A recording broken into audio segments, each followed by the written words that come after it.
With the beautiful name of Allah, who is the most merciful and most beneficent. Welcome to all of you guys on Medical Lab Tactics. So guys, today we will discuss about the cell. आज की video में हम देखेंगे कि what is the cell. We will discuss about the story of the cell. Story means the internal components and everything that relate to your cell.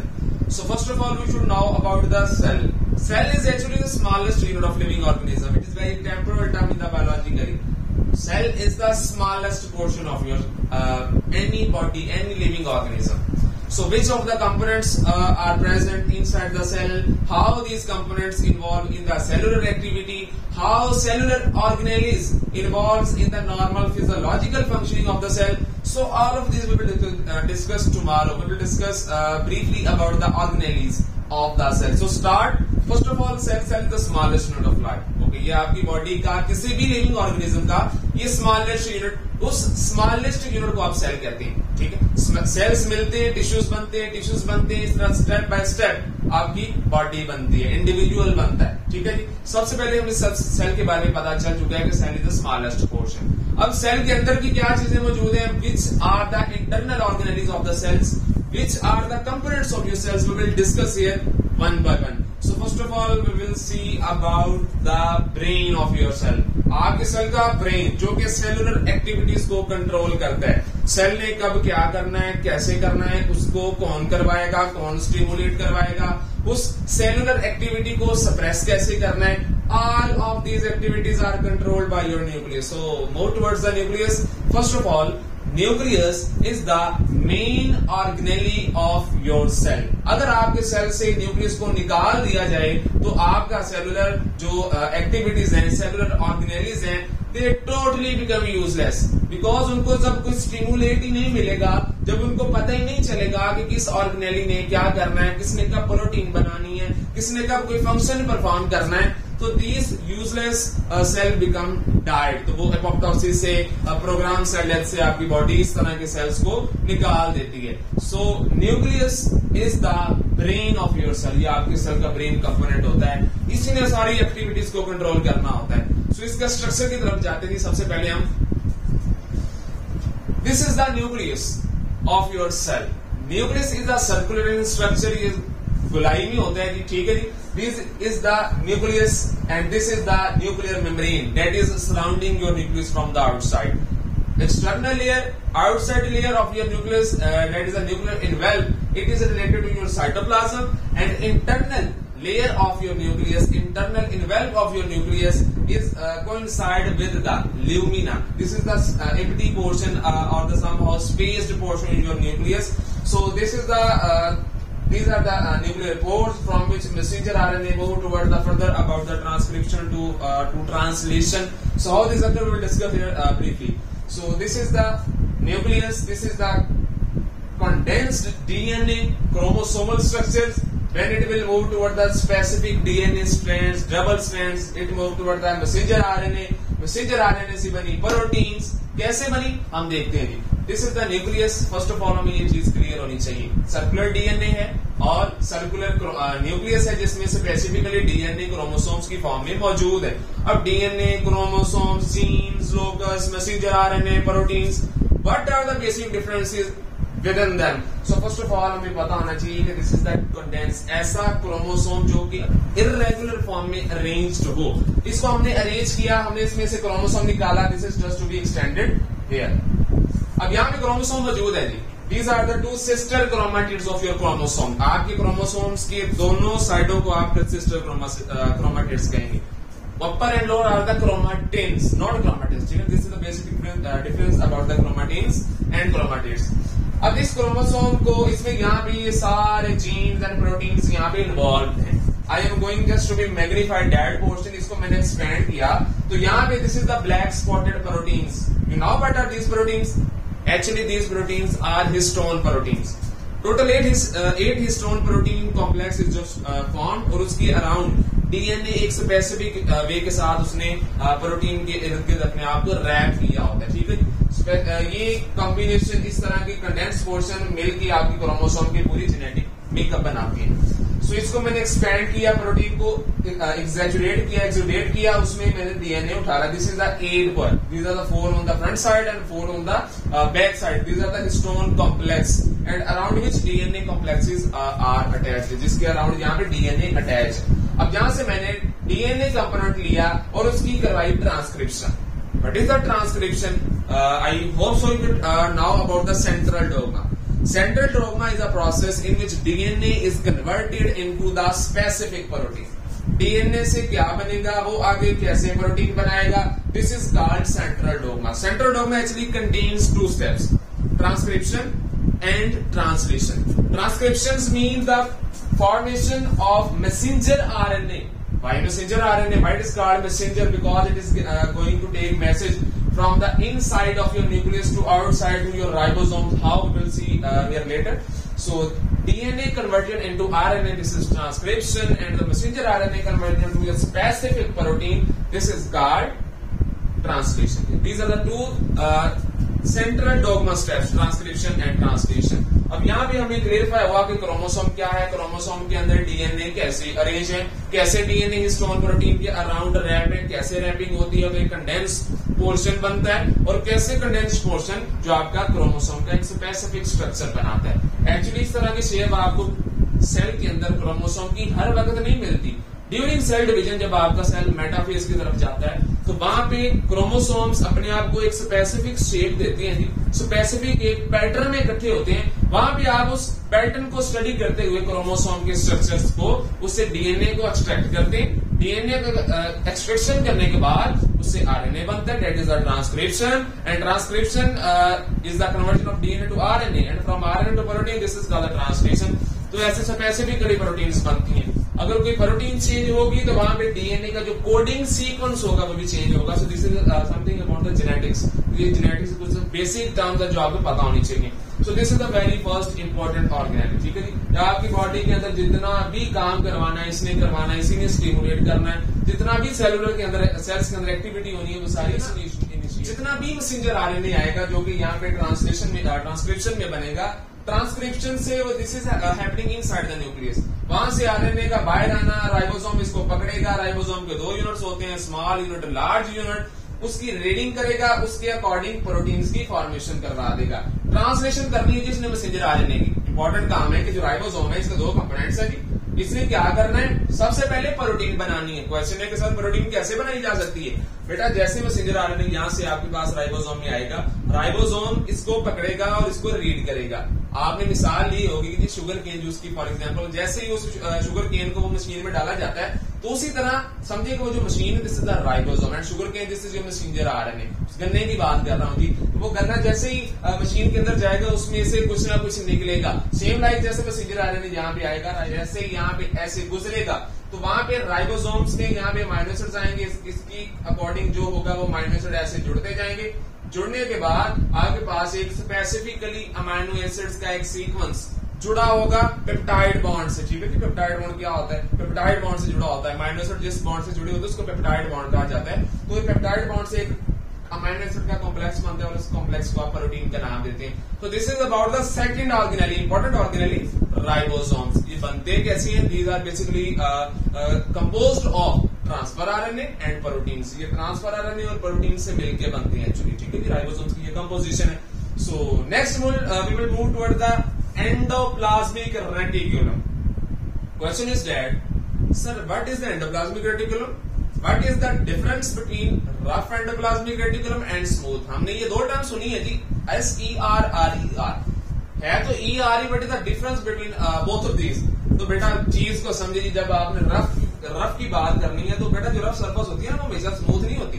Smooth का मतलब होता है कुछ चीज हमवार होना. रफ का मतलब होता है कि जस्ट टू बी एबनॉर्मल. ठीक है, वो खुरदरापन है. तो वो खुरदरापन एंडोप्लाज्मिक रेटिकुलम्स के ऊपर क्यों होता है, because of the presence of ribosomes. Ribosomes मौजूद होंगे आपके उस एंडोप्लाज्मिक रेटिकुलम के ऊपर, then you will call it rough endoplasmic reticulum. और अगर राइबोसोम्स मौजूद नहीं है, there is no ribosome on the endoplasmic reticulum, this is called smooth endoplasmic reticulum. दोनों का काम डिफरेंट है, लेकिन राइबोसोम्स की बेस पे आप इनके नाम्स को डिफरेंशिएट करते हैं. You will differentiate both of these names on the basis of the presence of the ribosomes. अब रफ एंडोप्लाज्मिक रेटिकुलम का क्या काम है जी, RER के जितनी भी प्रोटीन सिंथेसिस होनी है वो इसने करनी है. अब यहाँ पे एक क्वेश्चन रिजनेट होता है कि सर प्रोटीन कैसे बनानी है, हमने तो यहाँ पे बना डाली सारी प्रोटीन्स।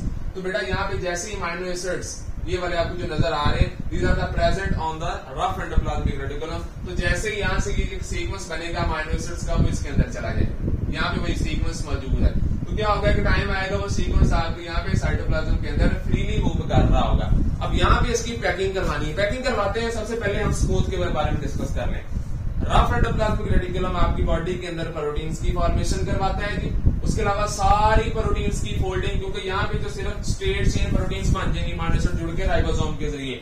अब राइबोसोम से वो प्रोटीन्स जानी है एंडोप्लाज्मिक रेटिकुलम में, वहां पे प्रोटीन्स को एक स्पेसिफिक शेप देना, primary, secondary, quaternary, tertiary structures. You should know about these structures guys. So you will this endoplasmic reticulum will refold your protein की आपकी प्रोटीन की रिफोल्डिंग करेगा।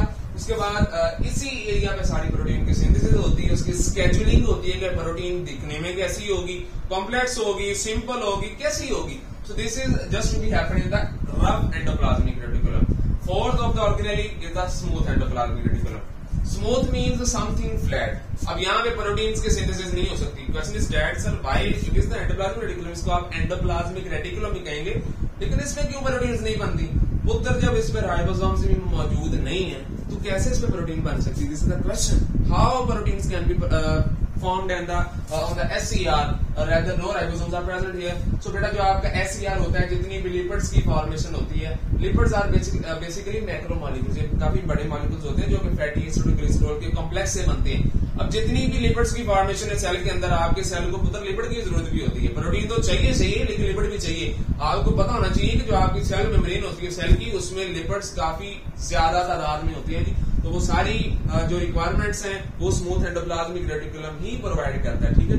लिवर जो सेल्स होते हैं उनमें इनकी तादाद ज्यादा होती है, क्योंकि लिवर में वहां पे लिपिड्स की सिंथेसिस होती है, डिटॉक्सिफिकेशन का जो सारा अमल, तो वो लिपिड्स इसमें इन्वॉल्व होते हैं। तो जो आपका लिवर ऑर्गन है उसमें स्मूथ एंडोप्लाज्मिक रेटिकुलम की क्वांटिटी नॉर्मल सेल से ज्यादा होती है, ठीक है। So this is about the fatty acid, phospholipids, glycerol. These are the components that are prepared in the smooth endoplasmic reticulums, and the smooth endoplasmic reticulums involves in the lipid synthesis. Lipids की formation में इसका involve मतलब इसका specifically functional informed है।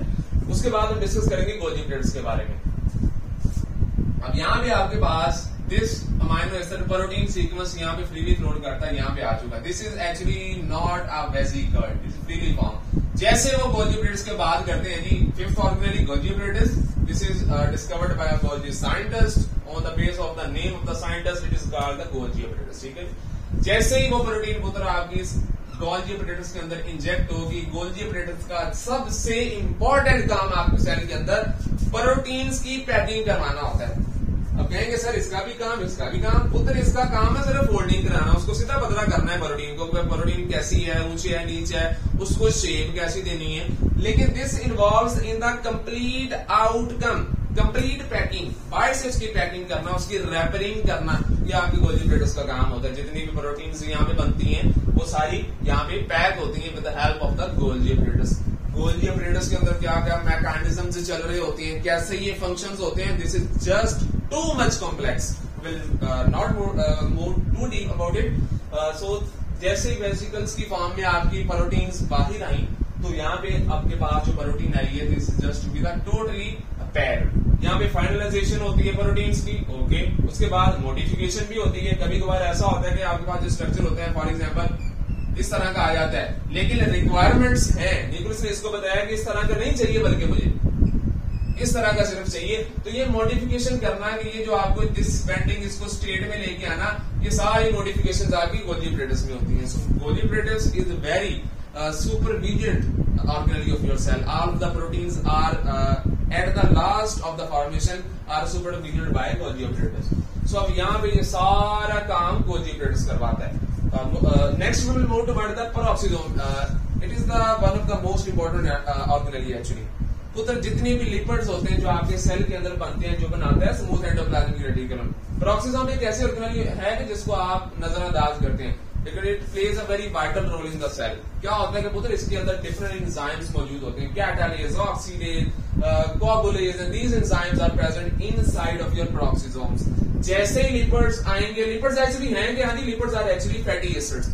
Fatty acid है ना, glycerol और fatty acid के कॉम्प्लेक्स को आप लिपिड्स कहते हैं। तो पेरोक्सिसोम्स का काम क्या होता है कि जितने भी फैटी एसिड्स हैं, जिसको आप this is the structure of triglyceride, when fatty acid and glycerol combine triglyceride form, तो इसकी ऑक्सीडेशन करवाना, इसको मजीद मॉडिफाई करवाना, ताकि मजीद जो आपके पास लिपिड बन गए स्टेबल बने, तो ये सारा काम आपका पेरोक्सिसोम्स करवाता है। जितनी भी ब्रेकडाउन होती है वो सारी क्या उसका नाम है, पेरोक्सिसोम करवाता है। तो यहाँ पे लिपिड्स की सिंथेसिस नहीं, लिपिड्स की ब्रेकडाउन ऑप्शन आएगा। ठीक है जी, लिपिड्स की ब्रेकडाउन करवाने के लिए इंपॉर्टेंट ऑर्गेनेल होती है, this is called the peroxisome. These are the general functions of the peroxisomes. Next we will discuss about the lysosomes. Lysosomes is actually a Dawn type organelle of the cell.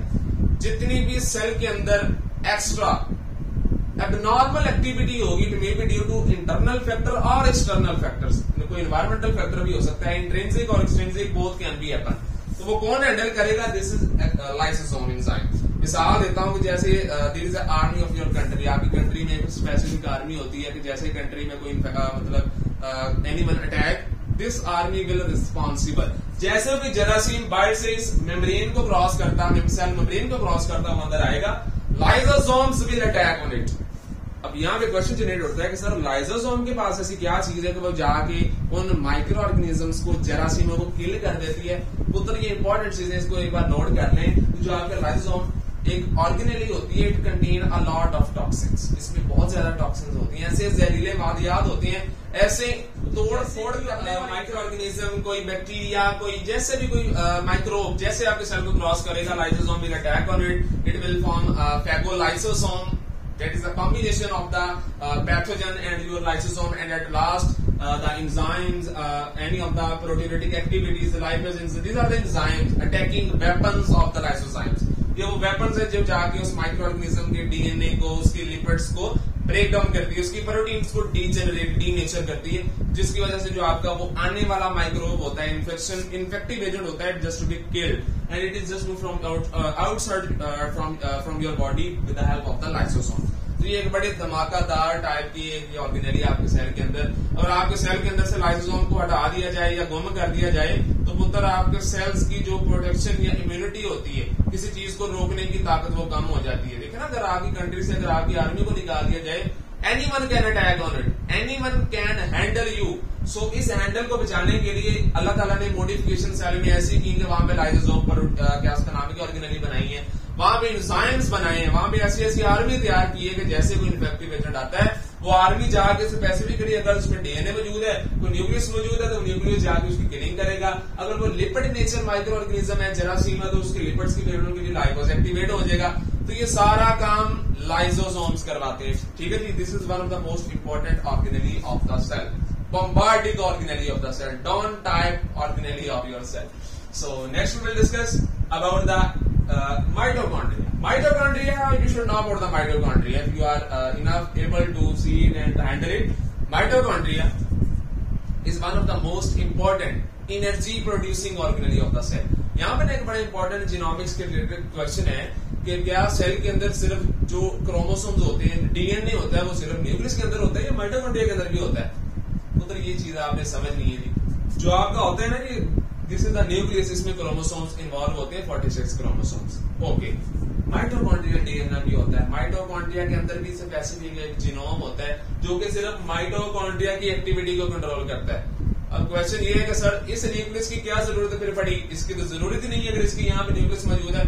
पुत्र ऐसा नहीं होता, इस nucleus ने interaction करना है, जिसने chemicals release करना है, उन केमिकल्स ने जाना है माइटोकॉन्ड्रिया के पास। माइटोकॉन्ड्रिया जो मौजूद डीएनए होगा वो उस केमिकल्स को इंटरेक्ट करेगा, उस डीएनए से आरएनए बनेगा, आरएनए से प्रोटीन बनेगी और प्रोटीन इनिशिएट करेगी एटीपी सिंथेसिस। उस प्रोटीन की फिर ब्रेकडाउन से आपकी बॉडी, आपका जो माइटोकॉन्ड्रिया स्पेसिफिकली एटीपी की फॉर्मेशन करवाना स्टार्ट कर देता है। So this is about the mitochondria. Mitochondria structurally अगर देखा जाए तो it is the double membrane, outer layer, inner layer. This is the curly-like environment. This is called a matrix, and these are the spotted portions of the matrix. These are called the cisternae portions.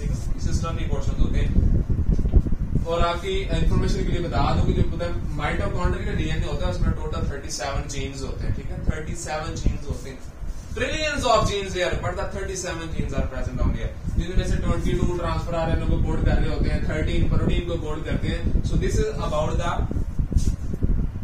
genome of the mitochondria. वो circular DNA होता है, यहाँ पे circular नहीं होता, linear होता है, यहाँ पे सर्कुलर डीएनए होता है. ये हमने 3-4 डिफरेंस देख लिए about the genomics of mitochondria and the genomics of the nuclear involved the nucleus. So this is about the mitochondria. जितनी भी न्यूक्लिएटेड ऑर्गेनेल है, वेरी इंपॉर्टेंट कैरेक्टरिस्टिक. उसके बाद ये डबल मेम्ब्रेन ऑर्गेनेल है, ओके. एटीपी की फॉर्मेशन यहाँ पे होगी, क्रेब्स साइकिल यहाँ पे बनेगा, वहां पे एनएडीपीएस बनना, एटीपी बनना, वो सारा प्रोसेस यहाँ पे होता है पुत्र, जो वो एटीपी आपकी बॉडी यूज करती है. So this is the machinery of your cell. ये एक आपकी सेल का एक ऐसा पोर्शन है जहाँ पे सब कुछ होना है. वहां से मतलब पेमेंट आएगी तो आप कुछ करेंगे ना, पेमेंट आएगी आप उसको यूटिलाइज करेंगे, तो यहाँ से एनर्जी आएगी तो ये सारा काम होना है. मतलब ये नहीं हो जाता सारा काम, एटीपी करवाती है. तो एटीपी होना मतलब है चाहिए, तो उसके लिए फिर माइटोकॉन्ड्रिया मौजूद होना चाहिए. एक सेल में एक माइटोकॉन्ड्रिया होता है, there are multi numbered mitochondria in one cell. ठीक है, तो this is about the mitochondria. Mitochondria का क्या काम होता है. उसके बाद बात करते हैं एक्टिन प्रोटीन के नाम से. एक्टिन एक बड़ी स्पेसिफिकली मसल से रिलेटेड प्रोटीन होती है, जो मसल्स की जितनी कॉन्ट्रैक्शन और रिलैक्सेशन होती है वो एक्टिन प्रोटीन करवाती है with the help of the myosin protein. Actin myosin combine and from the combination muscles contract. So where is the first important function of the actin is the muscle contraction. दूसरा काम इसका है cytokinesis. Cytokinesis क्या होता है? Cytokinesis क्या होता है? मिसाल देने लगा हूं कि this is your one cell. अब इन सेल्स ने दो हिस्सों में ऐसे टूटना है. अब क्या होना है कि एक टाइम आएगा, ये सेल जो है अभी टूटा नहीं है, this is the single cell.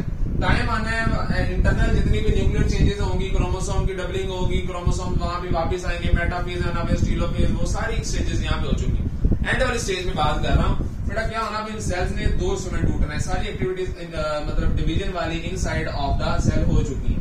अब यहाँ पे ये this is the cell membrane. तो क्या होगा, ये सेल मेम्ब्रेन ऐसे अंदर को इंजेक्ट होना शुरू होगी. तो क्या करेगा, यहाँ पे काम है एक्टिन प्रोटीन का. एक्टिन क्या करेगी, वो आएगी इस तरह की, this is the for example this is actin portion, वो यहाँ पे आएगी एक साइड ऊपर वाली पोर्शन के साथ, नीचे वाली जो दूसरी साइड एक्टिन की बीच वाली पोर्शन के साथ आएगी, और इन दोनों को कोशिश करेगी कि एक दूसरे के साथ जोड़ दे, ताकि जो आपका सेल है it is just be mitosis, वहां पे सेल एक से दो बांधे. तो वहां पे सेलुलर डिवीजन में भी एक्टिन प्रोटीन का बड़ा रोल प्ले होता है. ठीक है, साइटोकाइनेसिस में ये कुछ ना कुछ आता है कि प्रोटीन की एक्टिविटी इन्वॉल्व होती है.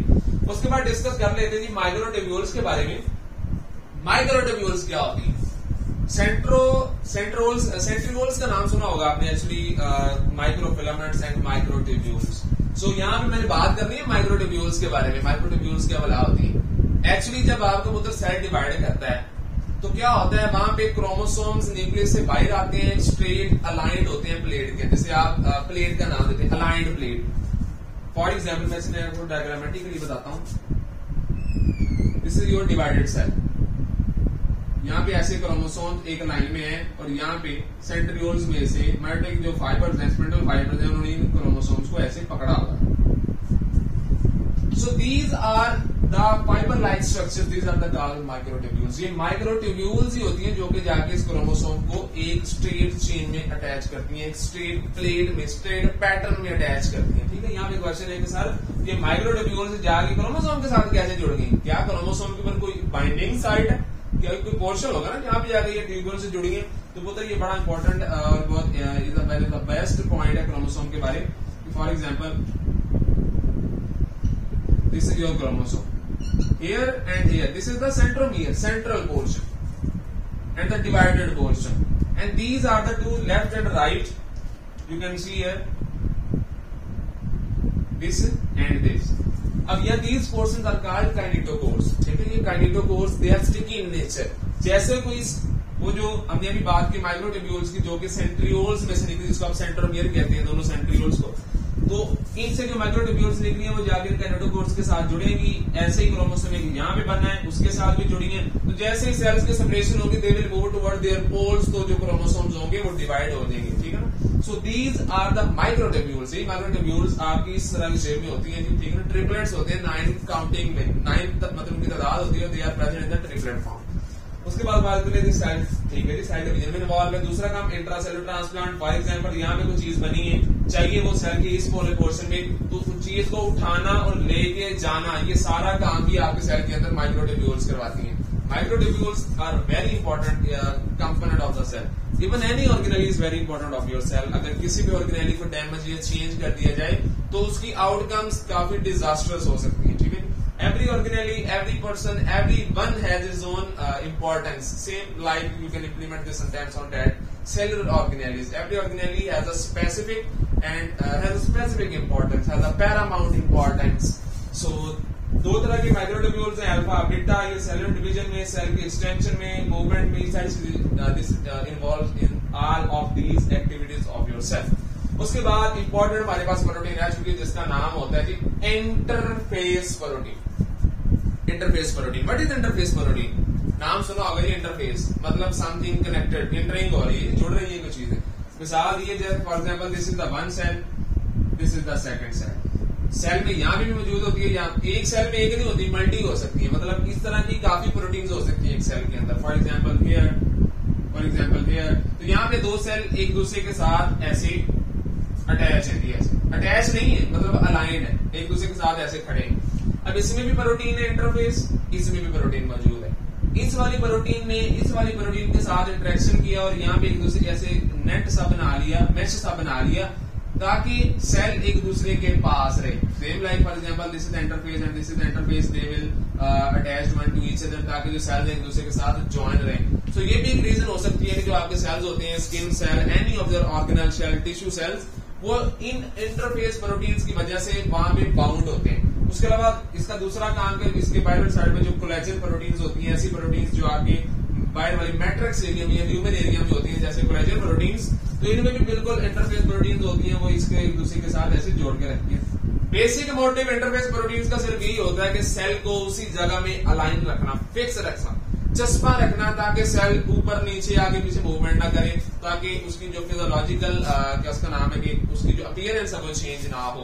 तो पुत्र this is about the interface protein. एक वैक्यूल भी होती है, vacuole is actually the storage house of your cell. आपके सेल के अंदर जितनी भी चीजें बननी है, यूटिलाइज होंगी, जो बची खुची वेस्ट चीजें होंगी वो आपके वैक्यूल्स में चली जाएंगी। Vacuole is just like a store house, जैसे किसी भी घर में स्टोर हाउस होता है जहां पे आप अनवांटेड चीजों को रख देते हैं, वो चीजें जो आपको नहीं चाहिए फिलहाल, तो उन चीजों को आप बाद में यूटिलाइज कर सकते हैं। तो सेम लाइक यहाँ पे सेल्फ, फॉर एग्जाम्पल मिसाल देता हूँ, आप इसे समझ आपको आ जाएगी। आपकी बॉडी यहाँ पे 100 किलो कैलोरीज एनर्जी बना रही है, मिसाल दे रहा हूँ, 50% आपकी यहाँ पे सेल इस्तेमाल कर ली, 50% किलो कैलोरीज जो है, मतलब 50 किलो कैलोरीज जो एनर्जी बच गई। एनर्जी का मतलब है प्रोटीन, समथिंग कुछ भी हो सकता है, वो लिपिड्स हो सकते हैं, कार्बोहाइड्रेट्स हो सकते हैं, ग्लूकोज हो सकते हैं पुत्र। तो ये मिसाल देने के लिए मैंने आपको यूनिट्स में बताई चीजें। 50% यूज कर ली, 50% क्या होगा, तो बाइट वो फेंक नहीं ना सकता। मिसाल है जैसे आप खाना खाने बाजार जाते हैं, आपने कुछ अमाउंट, काफी अमाउंट थी आपके पास, आपने आधी अमाउंट का खाना खा लिया, तो क्या करेंगे, जो बकाया आधी होगी क्या आप उसको फेंक देंगे पुत्र?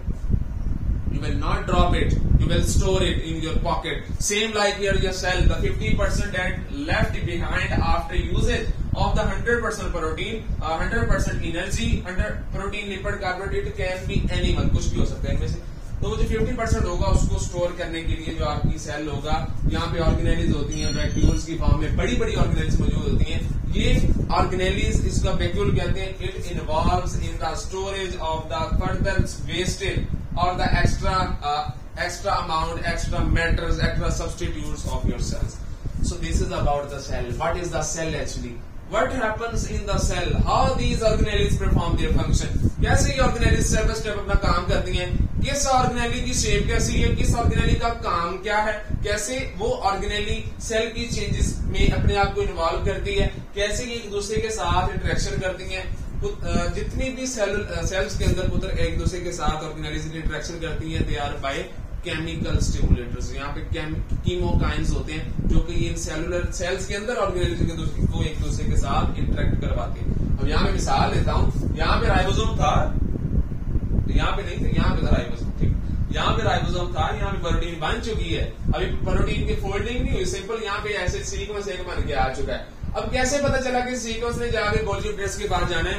सो this is due to chemokines. Chemokines कुछ हद तक इसमें इन्वॉल्व होते हैं, वो इस अनफोल्डेड को या एक बड़ी रैप्ड या अनवांटेड जैसे आपके रफ प्रोटीन सीक्वेंस उसको यहाँ पे लेके आएगी। So all of these organelles interact with each other by chemokines. Chemokines are actually chemical natured messengers जो कि एक जगह से दूसरी जगह मैसेजेस को लेके जाते हैं।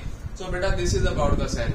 This is the cell, how cells work, कैसे सेल काम करता है, कैसे सेल के अंदर ऑर्गेनेलिस उसके काम करने में हेल्प आउट करती हैं, कैसे फिजियोलॉजिकल फंक्शनिंग ऑफ सेल होती है, कैसे ऑर्गेनेलिस अपने आप को मॉडिफाई करती हैं ताकि जो सेल है वो स्पेसिफिकली अपना काम करे। Every for example every organ of your body has different cell. Liver cell has hepatocytes, ठीक है, तो these are cardiocytes, some heart related cells. तो every cell has a specific function. How these cells have same organelles, these cells have same organelles. How these organelles activate, how these organelles in which sequence they activate. तो ये सारा काम आपके nucleus involve करता है, chemicals release करता है। यहाँ भी बोल जी रेडी हो जो, आपके पास प्रोटीन आ रही है, सीक्वेंस आ रहा है, हाँ जी रेडी हो जी लाइसोम, something is coming from your outside. तो ये न्यूक्लियस इसके ऊपर इन्वॉल्व होता है। Nucleus is the brain of your cell. तो जब तक न्यूक्लियस सस्टेन रहेगा आपके सेल का, तब तक आपके सेलुलर की एक्टिविटी 100% होने की 100% एफिशिएंसी होने के चांसेस होते हैं, ठीक है। So this is about the cell guys. If you have any question related to your cell, any of the organelical term that जो आपको समझ नहीं आई, आप मुझसे पूछ सकते हैं in the comment box. Thank you so much guys. See you soon in the next video with a new bombarded topic. Thank you.